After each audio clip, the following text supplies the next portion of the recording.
Kastelein, waar bent u eigenlijk in het begin bij de wedstrijd gekomen? Bij de leidende ploegen gekomen? Bij het leidende peloton? Bij Staveren. Tegelijk met de Vries? Jawel.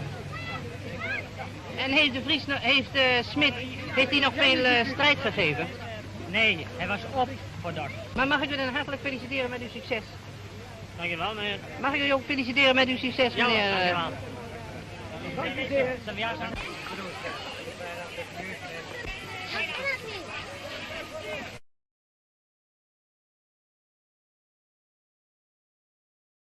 Ruim 5200 deelnemers, jonge en ouderen uit alle provincies, zijn te Leeuwarden bijeengekomen om de traditionele rit langs de Friese Elfsteden te rijden.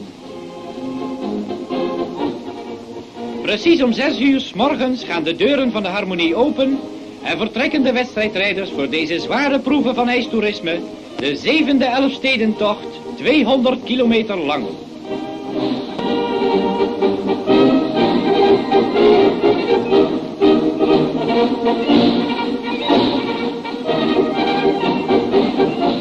In Hindelopen arriveert als eerste Leijenaar.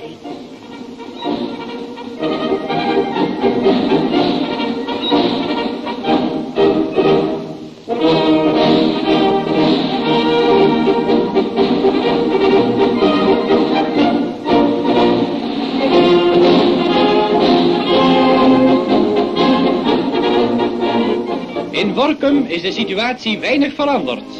Na Leijenaar komt een groep van 4, waarbij Sietse de Groot. Ondanks de tegenwind blijft het tempo waarmee gereden wordt hoog. De Harlingen arriveert reeds om 11 uur 7 de kopgroep.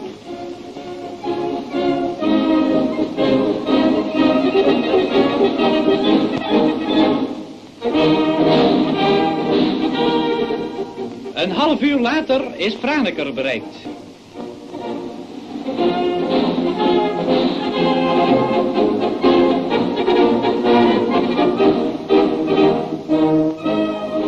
In Dokkum komt de groep van 4, bestaande uit Zwierstra, De Groot, De Jong en Van der Bij, met 8 minuten voorsprong aan.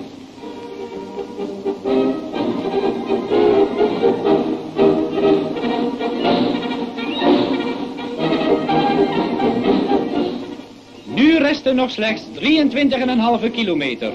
Dit laatste stuk zal de beslissing brengen. Even voor het einde maakt Sietse de Groot zich van de kopgroep los en komt als eerste aan. Hij heeft de 200 kilometer afgelegd in 8 uur en 44 minuten en verbetert daarmee ruim het record van 1933.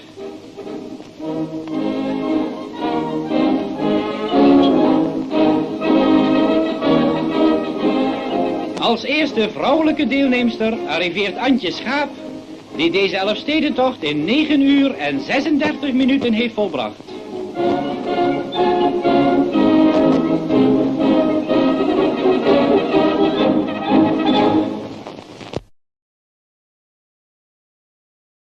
Na reeds 3 maal deze winter te zijn uitgesteld, is nu toch weer de klassieke Elfstedentocht gehouden.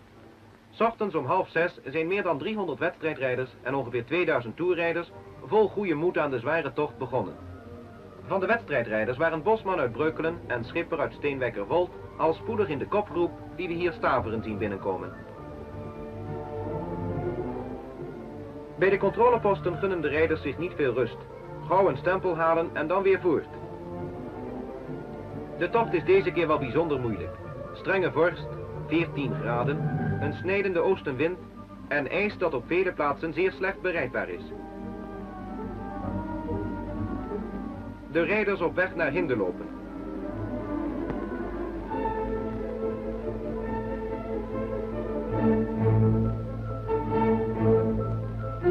Overal langs de route is de belangstelling ondanks de koude enorm.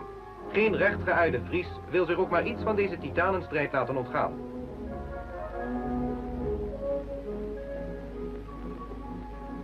Voor de eerste maal leidt een gedeelte van de route over het IJsselmeer en wel van Hindelopen tot Workum.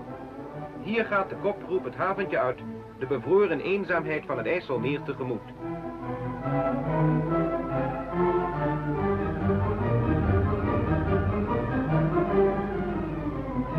Weer terug in de bewoonde wereld.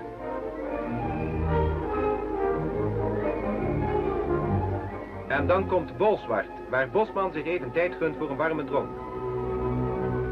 En weer verder, steeds maar verder.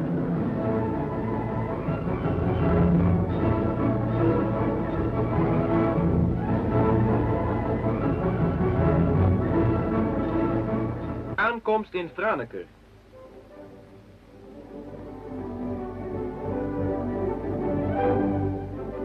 Schipper was even tevoren gevallen en heeft nu zijn hoofd in verband.